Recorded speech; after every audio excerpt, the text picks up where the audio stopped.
Welcome to the reading of the Times Reporter newspaper for Monday, November 30th. My name is Pam, and let's begin our reading with the area deaths. Richard Eugene Desiker, 68, passed away unexpectedly on Friday, November 20th, at a Fort Worth hospital.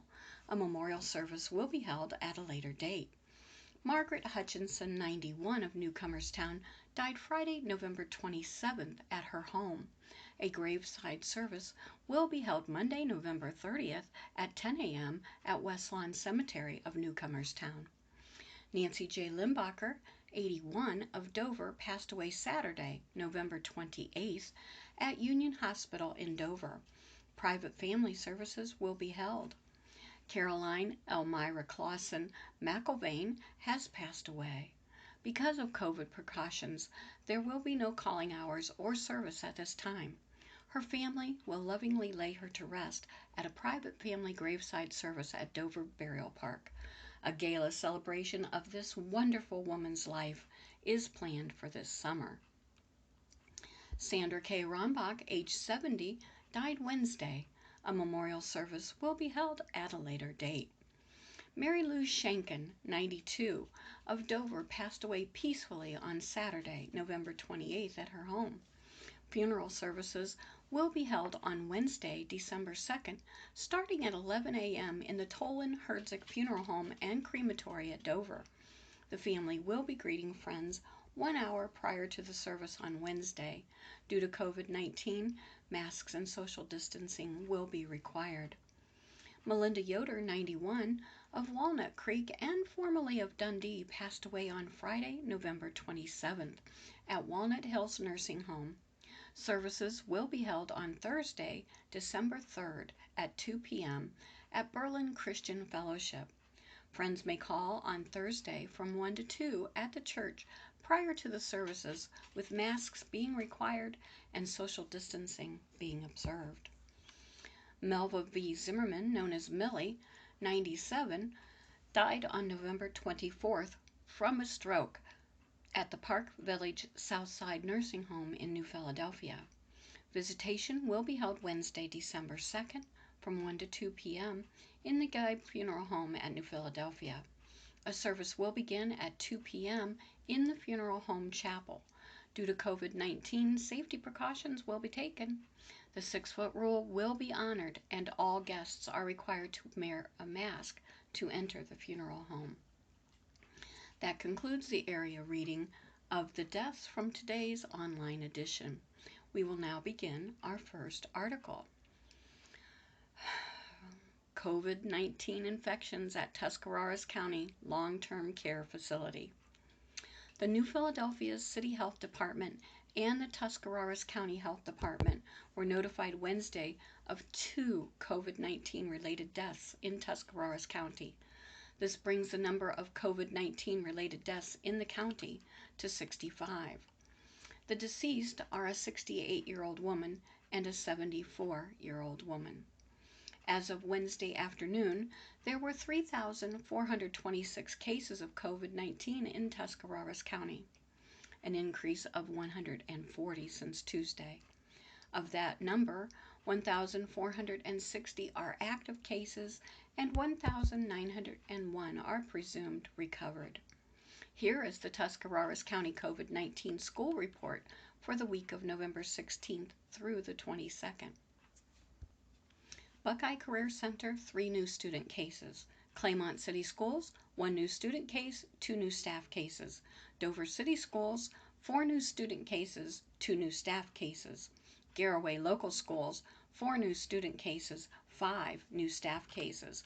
Indian Valley Local Schools, 5 new student cases, 6 new staff cases. Newcomerstown Exempted Village Schools, 1 new staff case. New Philadelphia City Schools, 7 new student cases, 2 new staff cases. Strasburg Franklin Local Schools, 3 new student cases. Tuscarawas Central Catholic, including Immaculate Conception, 1 new student case and 3 new staff cases. The superintendent explains contact tracing. case reporting delays. City school officials are addressing rumors the district is underreporting its COVID-19 case numbers. Superintendent David Brand says if you hear of a positive case not listed on the district's website, it's usually because they're waiting on confirmation from a physician or the local health department. He says suspected positive cases don't come to school while test results are pending, but they don't begin contact tracing until the results come back to make sure they're quarantined the appropriate number of students. He says the turnaround time can vary from 24 hours to 2 days or more based on testing levels. The district on Monday was reporting 7 active student cases and no infection staff members. Brands said they're prepared to move to a fully remote or hybrid learning model if needed. But he says the cases they've been seeing so far have been the result of out-of-school activities and not virus spread within the building. The county reports the youngest virus-related casualty. In Dover, area public health officials have announced 6 more COVID-19 related deaths, bringing the total number of casualties attributed to the virus during this pandemic up to 63. The Tuscarawas County and New Philadelphia City Health Department issued a joint statement Tuesday afternoon saying the individuals who died included 2 women in their 60s and 1 in her 80s and 2 men in their 90s. The 6th was a 36-year-old man. County Health Department spokesman Jennifer DeMuth said, "It's a stark reminder that a person's age or health status doesn't make them immune from the dangers of this virus." The county was reporting 1,387 active infections today, representing about 1.5% of the county's estimated 92,000 residents. And now, New Philadelphia Fire Department gets new command structure by John Baker.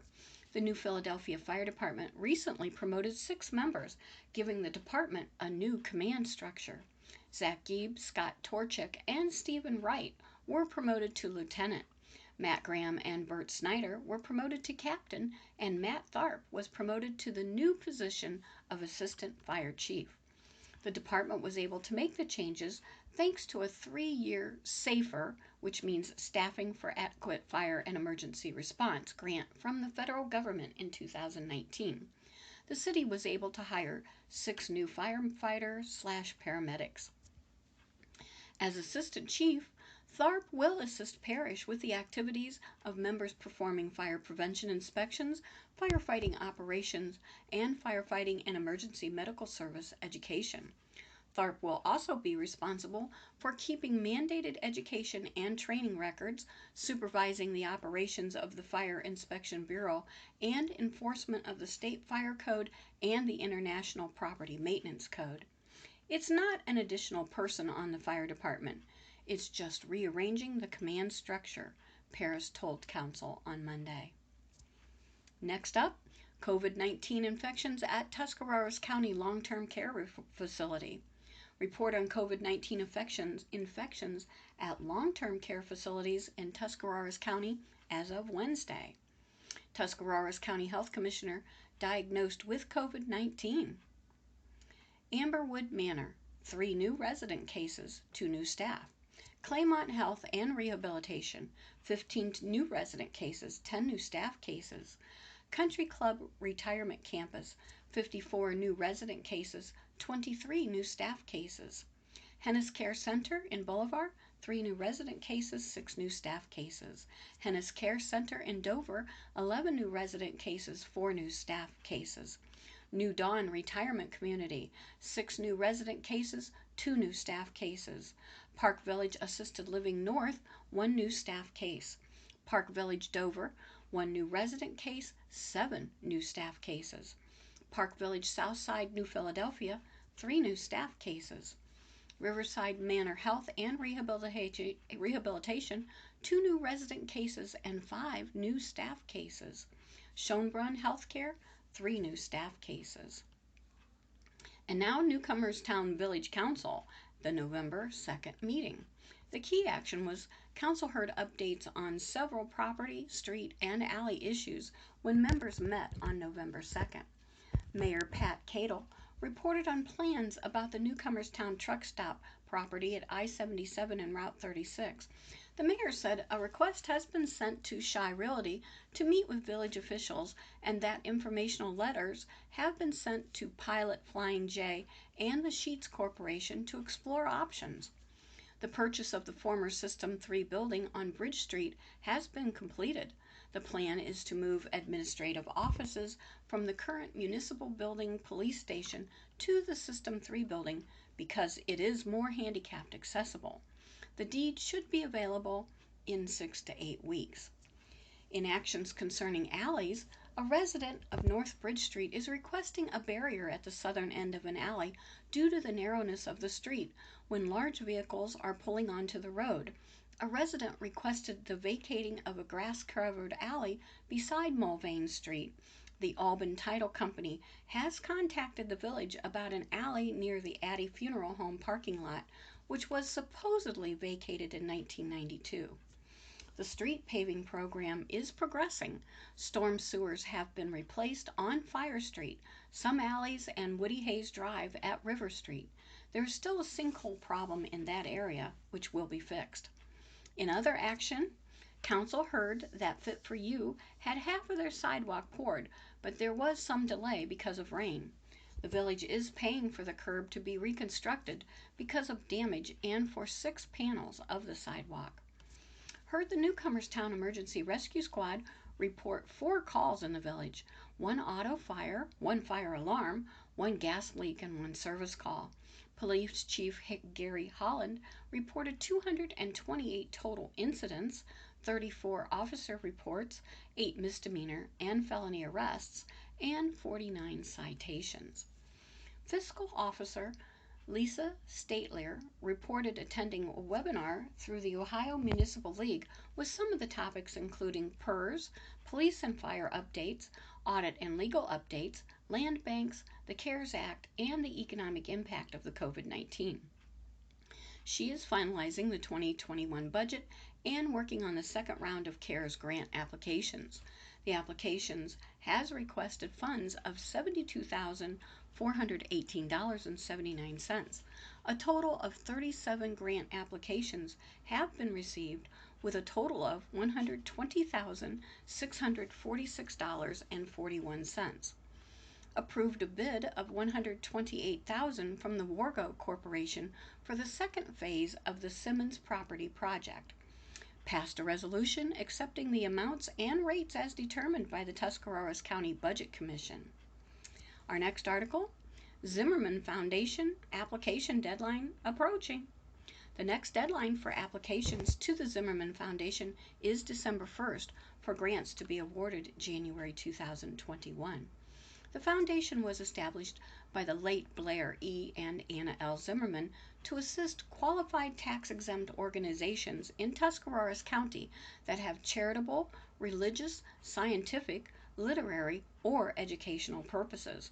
Requests must be submitted to the Zimmerman Foundation, Huntington Private Bank, 4481 Munson Street Northwest, Suite 200, Canton, Ohio, 44718. For grant guidelines and application form, call 330-458-3361. And now the Mineral City Village Council, November 24th meeting. The key action, they agreed to distribute CARES Act funding to several areas. The discussion was that Council agreed to give $12,685 to the Food Distribution Bank. Plans have not been finalized. However, Bob and Jan Walker have agreed to organize the project where items will be distributed December 20th, with additional information to be available at a later date. CARES Act funds will also be used for COVID-approved masks for the fire department, a sanitizing sprayer for village-owned buildings, an acrylic barrier for the library, iPads for council, and contribute towards a board band tower in Sandy Township. The village received $47,000 from the CARES Act funds.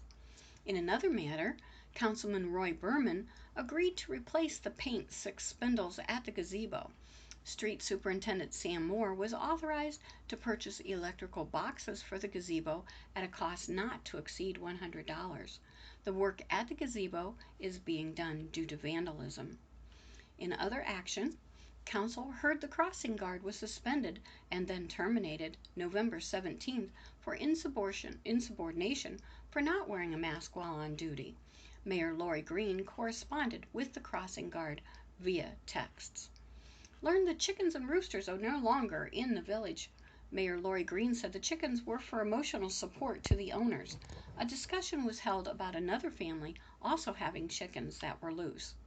Adopted a resolution to amend permanent appropriations. Heard the de-annexation of County Road 90 is moving forward. Property owners need to sign the map, however, due to the pandemic, that has not taken place. Approved the purchase of Christmas lights for the outside of the library and lights to decorate the gazebo. Heard the local baseball association has priority to use the ball fields in the spring. Learned the asphalt parking lot at the Dollar General is complete. The building should be completed the second week of January. Heard there is no parking on Minor Street at Steineck's Bakery. Signs will be posted. For your information, Sandy Township trustees in Tuscarawas County gave the Mineral City Fire Department $20,000 over the current fire contract. Up next, their next meeting is at 7 p.m. December 10th via a video conferencing.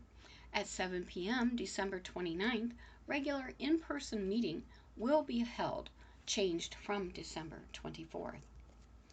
Up next, newcomers town officials considering a safety grant request.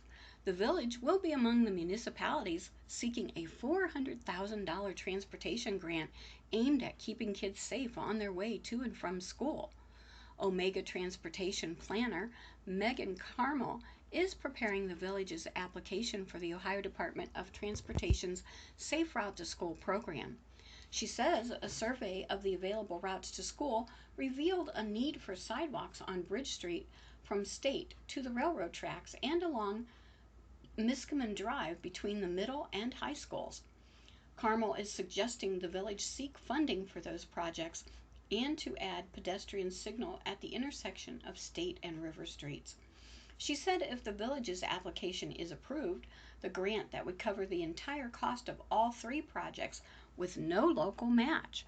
The council members will receive the proposal and vote on whether to proceed during their December 7th meeting. And now, residents worry about safety with closure of Waterworks Hill Road by John Baker.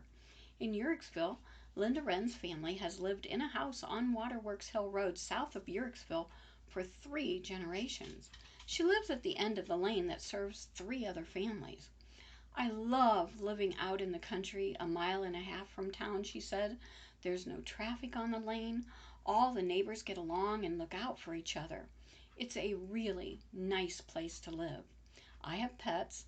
They come and go as they please, and I don't have to worry about them getting run over by cars. But now Wren is worried that she might be marooned in her own home. Waterworks Hill Road, which hugs the bank of Big Stillwater Creek, started to crumble in October. County officials were notified of the situation by a 911 call on October 29th. The road is now closed to all traffic but the families living on the road. The lane next to the creek is too dangerous to drive on. I drive on the left side of the road, Wren said. I don't think it's safe if you get too close to the slippage. There's no berm. If you would happen to hit that, you would end up rolling into Big Stillwater Creek. She's concerned whether the county will be able to plow the road this winter or what would happen if there was a fire at one of the houses on her lane. Would fire trucks be able to get through? Wren said she believes there is a connection between the road slippage and the removal of a Lowhead Dam at Uhrichsville by the Twin City Water and Sewer District in October. The road began to slip shortly after the dam was taken out. Tuscarawas County Engineer Joe Bachman said there has been speculation that the slippage is linked to the removal of the dam and the lowering of water in the creek, but he said there is no proof. The road has been there for 100 years, he said. One day after the water went down, the road began to slip. Whether that's a coincidence or not remains to be seen. The Tuscarawas YMCA to serve meals to students by Averill Carrillo. Tuscarawas County YMCA Twin City staff will serve carry-out meals from 3 to 4 p.m. Monday through Friday for students at Park Christian Church, 236 Miller Avenue in Denison. Meals are being served due to the increase of students engaged in remote learning. For more information, you can call 330-364-5511 extension 312. Did you know the Wilderness Center was awarded a grant? Wilderness Center Outreach Coordinator Carrie Elvey used equipment purchased with a grant from the Stark Community Foundation to conduct a virtual conference. The Wilderness Center was recently awarded a $13,125 grant by the Stark Community Foundation. The grant has funded the purchase of needed equipment and materials to enable the center's science, technology, engineering, and math-based environmental educational program to move to an online forum. The impact of the investment can be seen in TWC's new program, Your Wilderness Classroom. The program is a series of virtual courses that covers a single topic of study each month through live virtual presentations, video lessons, activities, and worksheets.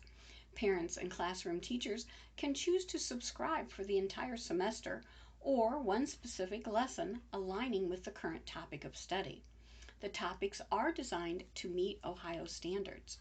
The grant has allowed the center to partner with various organizations to offer virtual programming, including the Dark Sky Conservation Conference, which was presented in partnership with the International Dark Sky Association. The TWC Woodcarvers Club recently offered a full day of free virtual carving classes. The grant was made possible by combined contributions from the William J. Lemon Charitable Fund, the Immediate Impact Alert Fund, the Gessner Family Foundation Immediate Impact Alert Fund, the John B. Nolan Fund, the Wright Family Charitable Fund, and the Fenway Fund at Stark Community Foundation. For more information, you can contact thewildernesscenter.org. Tuscarawas High School Sports Fall Awards have been selected. The Tuscarawas County High School Sports Awards is a 9-month student athlete recognition program that culminates in a star-studded on-demand broadcast show featuring the biggest names in professional sports and the top student athletes from the 9 Tuscarawas County schools. Tuscarawas County School Sports Awards, formerly known as Best of Tusk Preps, is part of the USA Today High School Sports Awards, the largest high school sports recognition program in the country. Event organizers had hoped to plan for an in-person event for 2021, but concern for the continued safety and health of students and their families with the ongoing spread of COVID-19 led to a decision to produce a streaming award show. Honorees for 21 state-sanctioned sports will be announced throughout the year in the Times Reporter and on the event website at sportsaward.usatoday.com/Tusk County. Today, the first and second teamers for the fall sports season will be announced. During the on-demand broadcast, top professional athletes and sportscasters will present these honorees along with the top 3 finalists and the Athlete of the Year for each sport. The awards showcase will also feature other premier awards for both on and off-field accomplishments of student athletes and awards for male and female athlete of the year. The awards show will be free to watch on any smartphone or computer thanks to local business sponsors. It is scheduled to premiere at 7 p.m. Eastern Daylight Time on Thursday, July 8, 2021. Honorees should register on the show website to reserve their complimentary athletic gift box, which is scheduled to arrive approximately 1 week prior to the show. Registrations are also used to send out awards for winners following the show. Along with the chance to be recognized in this regional awards show, top student athletes may also be featured in the Ohio High School Sports Awards presented by Mercy Health. The state honorees will also be announced throughout the year, and these honorees, along with winners in each category, will be revealed during the Ohio High School Sports Awards on-demand broadcast, premiering at 7 p.m. Eastern Daylight Time, July 15th, on sportsawards.usatoday.com/Ohio. Well, United Way's 211 now providing COVID-19 answers. The United Way of Tuscarawas County is using its information hotline to take some of the pressure off of our local health departments. President Robin Waltz says residents can now call 211 for answers to common COVID-19 related questions or text their zip code to 898-211 weekdays from 9 to 5 to connect with an operator virtually. Waltz said it's for general inquiries only and not questions regarding a specific case or quarantine situations. She said those types of questions should instead be directed to your physician or the health department in your jurisdiction. Waltz said if your employment or financial situation has been impacted by the virus pandemic, their 211 operators can also link you up with local programs and resources to help you get back on your feet. Well, friends, this concludes the reading of the Times Reporter for Monday, November 30th. My name is Pam. Thank you for welcoming me into your home. Remember to stay safe, be abundantly blessed, and do what you can do to make today a great day.